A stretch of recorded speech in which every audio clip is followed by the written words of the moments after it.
দীর্ঘদিন ধরে আমার পরিচয় একটি রুটিনের সাথে বাঁধা ছিল। আমি এমন একজন মানুষ ছিলাম যে কাজে আসত, সমস্যার সমাধান করত, সব কাজ সেরে ফেলত এবং নিজের ক্যারিয়ার গড়ে তুলত। আমার মূল্য একটি চাকরির পদবিতে সুন্দরভাবে মোড়কজাত ছিল এবং একটি ব্যস্ত সময়সূচির অবিরাম গুঞ্জনে তা স্বীকৃত হতো। তারপর সেই সুর থেমে গেল।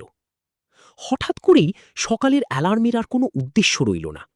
বছরের পর বছর ধরে চলা অক্লান্ত কর্মব্যস্ততার পর যে নীরবতা নেমে এসেছিল তা শান্তিদায়ক ছিল না, ছিল কানে তালা লাগানোর মতো।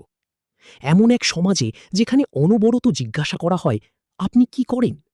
সেখানে কোনো তৈরি উত্তর না থাকাটা এক ধরনের নীরব নির্বাসনের মতো মনে হয়।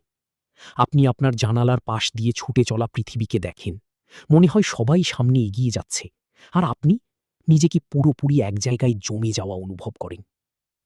সেই শুরুর দিনগুলোতে বেকারত্ব কি শুধু আয়ের ক্ষতি বলে মনে হতো না, মনে হতো প্রাসঙ্গিকতা হারানোর মতো।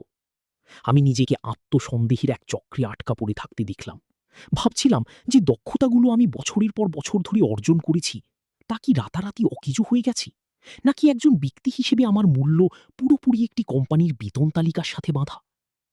কিন্তু মানুষ চিরকাল অন্ধকারে থাকার জন্য তৈরি হয়নি। অবশেষে অনিশ্চয়তার ভার অন্য কিছুতে স্থানান্তরিত হতে শুরু করল, মুক্ত পরিসরে। কর্মদক্ষতা মূল্যায়ন, লক্ষ্যমাত্রা এবং প্রাতিষ্ঠানিক প্রত্যাশার কঠোর সীমারেখা না থাকায় আমার মাথার ভিতরের কোলাহল পরিষ্কার হতে শুরু করল।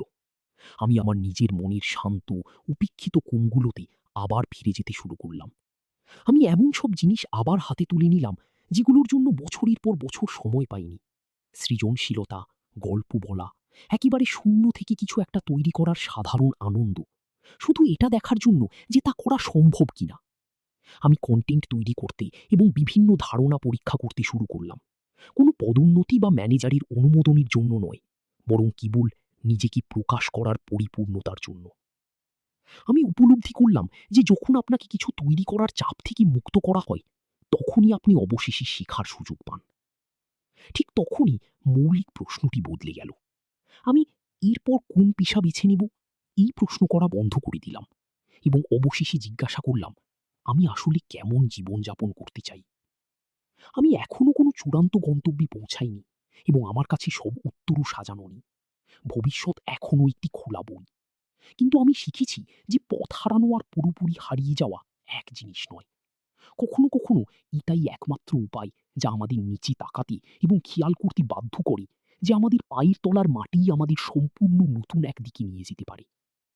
এটা কোনো গল্পের শেষ নয়, এটা কেবল সেই ফাঁকা জায়গা যেখান থেকে আসল গল্পটা শুরু হয়।